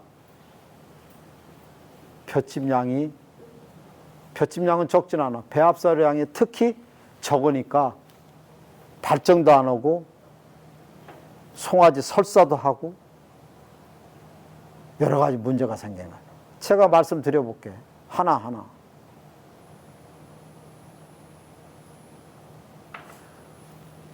우리 소연소 밴드에서 질문이 매일 올라오는 것들이 뭐가 올라오냐면, 원장님, 고수분들 부탁드립니다.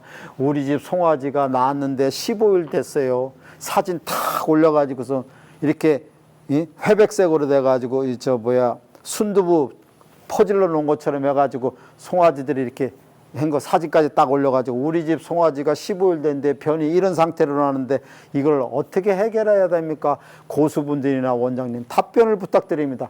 3일이나 5일에 한 번씩 올라와. 초보자들이 계속 올라오는 거야. 그래 그 앞에 있는 거 보면 될 텐데 또 그분들 모르니까 앞에 있는 거 보셔야 하면 또 사람이 그렇잖아. 그럼 이것은 뭐 때문에 또 올려줘. 또 3일, 5일 있으면 또 올라와. 이게 왜 그러냐? 사양 관리에 문제가 있어서 그러는 거야.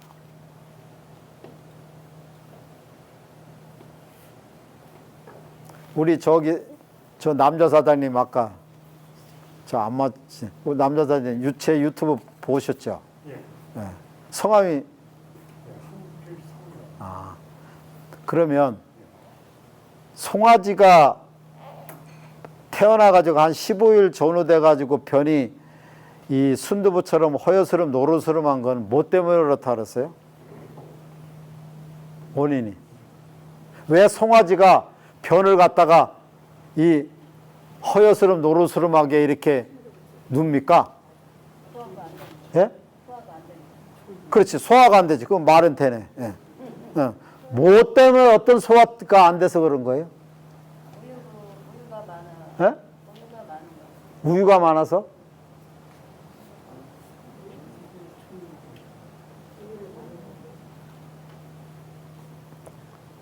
제가 우리가 짜장면을 먹으면 변이 화장실에서 내가 어떤 땐 짜장면 먹은지도 잊어먹고 화장실 이렇게 딱 보면 변이 새까매요. 깜짝 놀란. 제가 왜 깜짝 놀랄까요? 변이 새까만 건 좋아요, 안 좋아요? 안 좋은 거. 그 출혈된 거야. 내가 왜 무슨 문제가 있었지? 짜장면 먹은지도 모르고. 근데 송아지 변이 허여스름 노르스름하게 나왔어. 뭐 때문에 그런지 모르세요? 어? 우유 양이 많아서. 어미가 과비 상태라 어미가 생산하는 젖이 기름기가 많아서, 지방이 많아서, 지방이 많으면 송아지의 분변 색깔이 허여스름 노르스름해져. 뭐라고? 어미젖에 있는 유성분이 과비로 인해 가지고 기름을 많이 생산하는 우유를 어미젖을 먹다 보니까 송아지가 소화를 못 시켜서 변으로 나오는 상태가 허여스름 노르스름한 것이다. 그러면 어미젖에 무엇이 문제예요? 어미젖에 지방이 많은 게 문제야. 어미젖에 지방이 많이 생산하게 되는 이유는 뭐예요? 이제까지 1단계에서 볏짚을 많이 주는 바람에 기름기가 많이 생긴 거야. 사료를 많이 줘서가 아니라 볏짚을 많이 줘서 기름기가 낀 거야. 그래서 변이 허옇게 노르스름하게 나오는 거는 순전히 뭐 때문에 그렇다? 어미젖에 있는 지방 성분이 송아지한테 변을 허옇게 나오는 거다.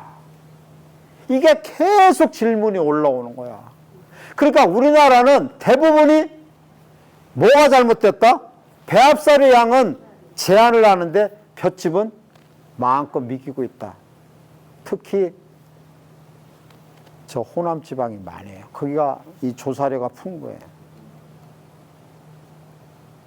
근데 지금 송아지 변이 허여스름 노르스름하는 게 이게 좋을까요? 나쁠까요? 이거는 어미소한테 번식의 문제가 일어나고 송아지한테 저렇게 설사를 일으키는 원인이 되는 거야. 아주 안 좋은 거야. 단적으로. 우리가 잘 알겠지만 번식 후가 살이 찌고 과비했다는 얘기는 몸에 기름기도 많다는 얘기야. 그럼 자궁에도 기름기가 많고 난소에도 기름기가 많아. 번식이 안 될 수밖에 없어. 송아지도 설사를 일으키는 요인이 되고. 그러니 이것을 바꿔야 돼. 아까 얘기대로 1단계에서 볏짚을 무제한으로 주는 게 아니라 6kg 정도로 이때는 제한을 하고, 여기는 배합사료를 똑같이 줄 게 아니라 4kg보다도 5kg 주고 좀 더 주는 방향으로 가야 되는 거야.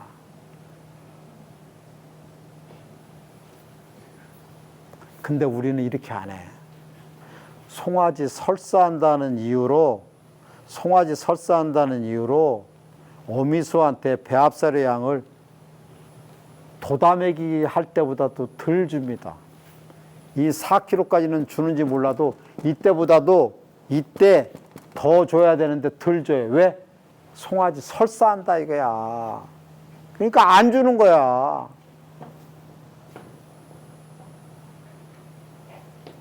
그 송아지한테 배합사료를 줄이거나 설사한 이유로 줄인다 그러면 그것도 어미소한테서 나오는 유지방량을 더 많이 생산하라고 하는 요인하고 똑같아.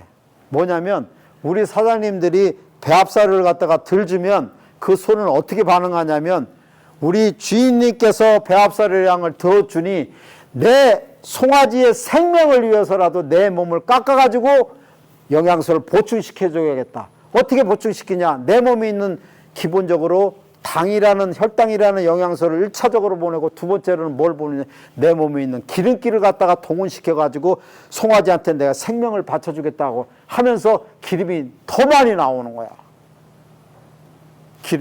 몸에 있는 기름이 더 많이 나오는 거야. 우리 사장님들이 사료를 줄여주면 그 어미소는 그렇게 반응을 나타내요. 그러니까 이게 우리나라에서 없어지지 않고 계속 송아지 낳으면 의례 행사야. 15일 전후 되면 허여스름 노르스름한 변이 나오는 게. 그래서 어미소한테 사료를 무제한으로 절식시키거나 줄여주는 거는 참 어려운 얘기긴 한데, 조금 조심스러운 얘기긴 한데, 이것을 사실은 하면 안 됩니다. 왜? 번식을 위해서 송아지의 성장과 변의 상태를 위해서 이런 거예요. 사실은 5kg 정도씩까지 쭉쭉 줘야 돼, 이게.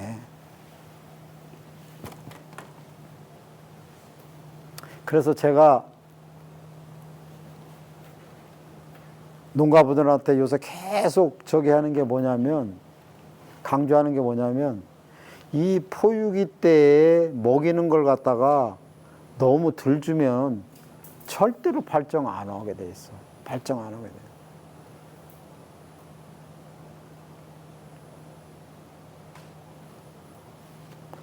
젖소도 마찬가지예요. 젖소도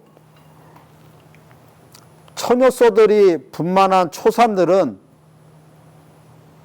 발정이 잘 올라오고 그러면 초산들이 많이 마르잖아요. 마르려면 분만하고 나서 2달 동안에 초기에는 많이 사려주는 거는 좀 제한하더라도 어느 정도 한 20일 넘고 한 달 돼서 좀 어느 정도 정상적으로 되려면 배합살을 좀 올려줘야 난소도 좋아지고 발정도 잘하고 오는 거예요. 그렇지 않으면 번식이 안 돼. 번식이 안 돼. 자, 시간이 막 다 돼가서 저긴데, 아까 이 7페이지 그 위에 보면 보세요.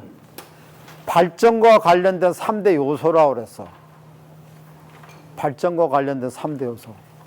첫 번째가 뭐라고 돼 있어요? 자, 발정 오는데 무슨 웬 뚱땅지 같은 농우사료일까? 두 번째가 뭐라고 돼 있어? 세 번째가 미네랄.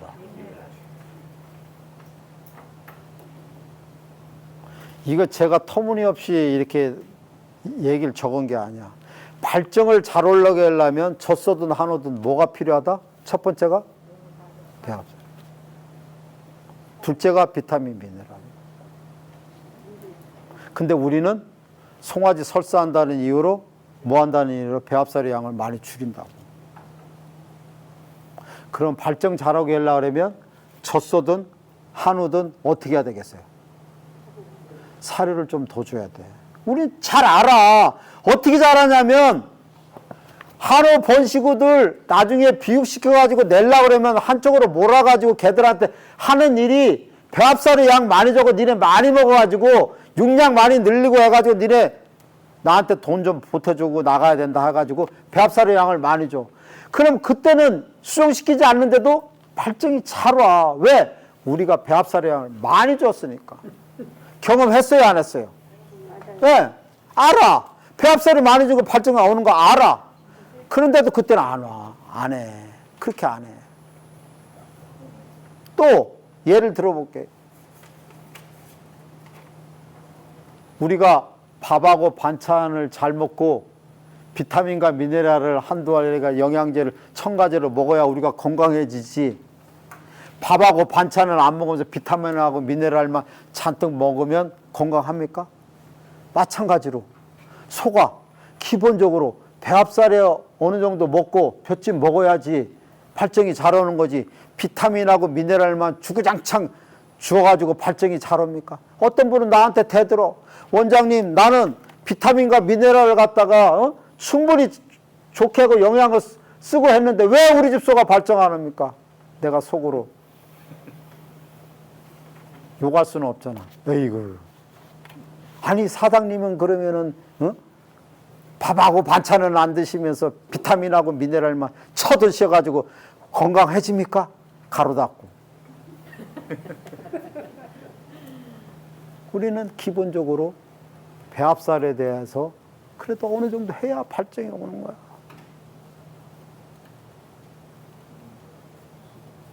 그래서 한우든 젖소든 발정이 잘 안 오면 배합살해가 어느 정도, 젖소는 조금 인전 이 소화 계통에 따라서 좀 차이는 있을 수 있는데 젖소도 마찬가지고 한우는 좀 더 줘야 돼. 그럼 발정이 와. 그래서 제가 드리는 말씀 뭐냐면 송아지가 딸려 있는 1개월 이내에 어미소한테 배합사를 많이 줘서 문제가 되고 이럴 것 같으면 제가 제안하는 거예요. 어미소가 분만하고 나서 한 달에서 두 달 사이, 한 달 기간만. 어떻게? 한 달 기간만 어미소한테 배합사를 많이 주세요. 좀 주세요. 어? 그래야지 두 달 정도 되면 발정이 오지. 그렇지 않으면 안 와. 그래야지 1년에 1두 번식을 이뤄가지. 어떻게 이뤄가? 안 돼. 절대로 난소가 좋아질 수가 없습니다. 루테라이스도요, 난소가 어느 정도 충실해야지 이게 약발이 받는 거예요. 주사를 딱 놓으면 어디로 갑니까? 이 난소로 가게 돼 있는데 이 난소가 반응을 못하게 돼 있는, 왜? 우리가 사료를 적게 주면, 이 사료를 적게 주면요, 이 난소가 쪼그러져요. 그리고 발정이 온다 하더라도, 배란이 된다 하더라도 난소가 충실하지 않기 때문에 이것이 수태율이 되기가 떨어진다 이거야. 앞으로 가면 갈수록 이제 한우는 번식 수태율에 이제 문제를 일으킬 거야. 이걸 안 하면, 어떤 걸 안 하면, 분만하고 나서 한 달에서 두 달 사이라도 배합사료양을 늘려주지 않으면 난소도 안 좋아지고 발정도 잘 안 올 것이고 발정이 와도 수태율이 떨어질 것이고 문제가 일어난다 이거야. 그래서 난소와 자궁을 해결할 수 있는 게 뭐냐면 배합사료가 어느 정도 기반을 다져줘야 된다는 거야. 근데 우리나라는 어떤 인식이 있느냐? 배합사료는 소화장애를 일으키고 문제를 일으키고 아주 안 좋고 볏짚은 마음대로 많이 줘도 좋다는 것 때문에 이 번식과 모든 부분이 다 깨져버렸어. 전국 통일적으로 다 이래. 제가 가보면 컨설팅 가도 그렇고 맨날 이 얘기만 하는 거예요. 제가 한 2, 3년 됐는데 이 얘기를 아직도 이게 고쳐지질 않아. 어떻게 보면 다행일 수도 있어요. 번식이 잘 돼가지고 1년에 1두 송아지 생산하면 송아지값 수도 많아져가지고 송아지값이 떨어지고 온 전국이 송아지로 인해가지고 우리나라 방방곡곡에 한우 송아지나 젖소 송아지 차면 이거 안 되잖아. 그래서 다행일지도 모르지만 그래도 번식하는 데 있어서는 문제가 있다.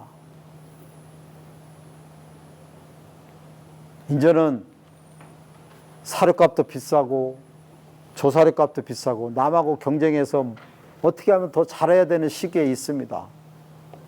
똑같이 해서는 안 되는 거예요.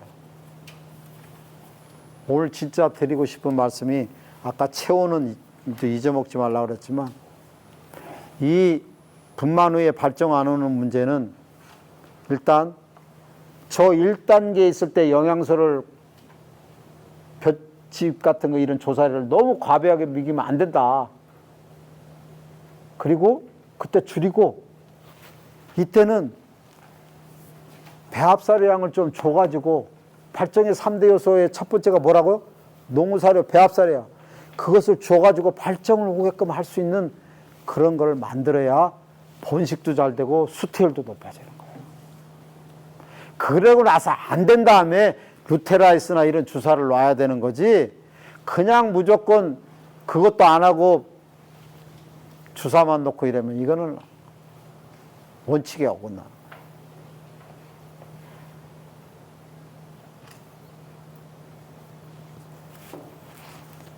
뭐 그 얘기하니까 또 벌써 시간이 다 됐네요.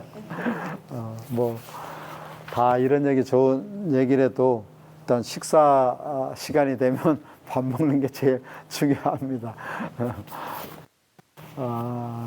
뭐 제가 좀 무능해서 또 일을 하는 분도 한 30-40% 계시는 것 같고 못 하시는 분도 많은 것 같은데 어쨌든 그 부분은 유튜브를 통해서 이제 보충적으로 좀 더 들어보시고 여기서 제가 지금 말씀드린 것 중에서 좀 질문사항 혹시 있나요?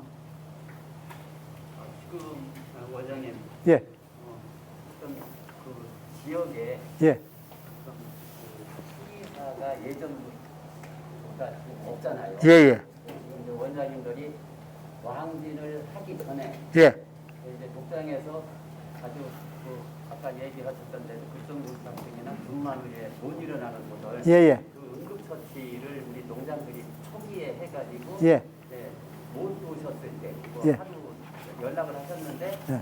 어디를 출장을 가셨다 예를 들어서 예. 그러면 하루가 넘겨서 내일 들어가겠습니다 했을 때 응급처치 할 수 있는 그 방법을 좀 뭐 한우, 젖소, 접소나 하거나 젖소나 한우나 응급처치는 이제 뭐 근데 요새 뭐 원장님도 그래도 자주 잘 오지 않나요? 계약 진료 때문에 이제 오니까 뭐 여러 상황이 이제 여러 가지 저기라 일단은 젖소는 딴 거 없습니다. 젖소는 칼슘 관리가 제일 중요합니다. 칼슘 관리가 굉장히 중요해요. 젖소는 칼슘 관리가 중요하고 두 번째로 젖소나 한우나 못 일어나면요 제일 중요한 게 뭐냐면 맨 땅바닥으로 내놔야 돼. 공구리 바닥에서 6시간, 12시간 앉아 있으면 그 소는 천하에 젖소건 한우건 일어날 확률 없어. 뭐라고? 절대로 못 일어납니다. 이 근육이 마비가 되기 때문에 그래요. 그게 마비가 됐느냐 안 됐냐는 혈액 검사를 하면 나와. 그 CPK라고 검사하면 나오는데 이 소를 내 소로 만들어서 일으키고자 한다면 젖소나 한우는 반드시 어디로 옮겨야 된다? 맨 흙바닥으로 옮겨야 돼. 네.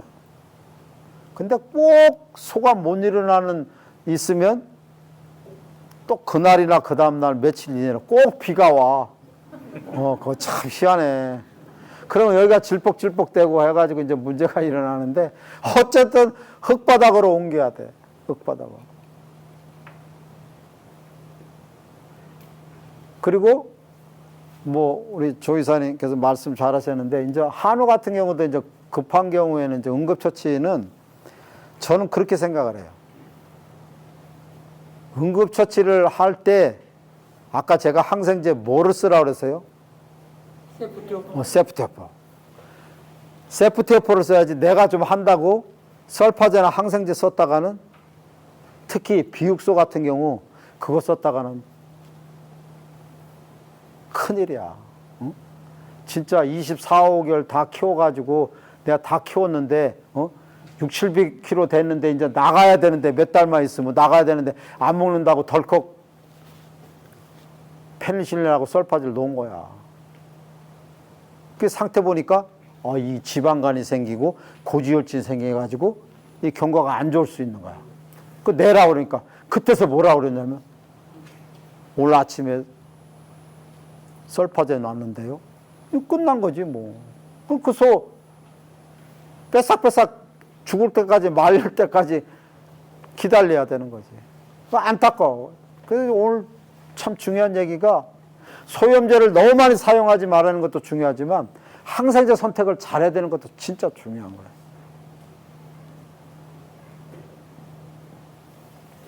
뭐 어쨌든 거기에 대한 답은 좀 부족하긴 하지만 또 시간도 되고 이런 것 같은데 유튜브에 이제 또 들어와 있을 테니까 그 내용 좀 다 참고하시고 또 뭐 질문 있으시나요?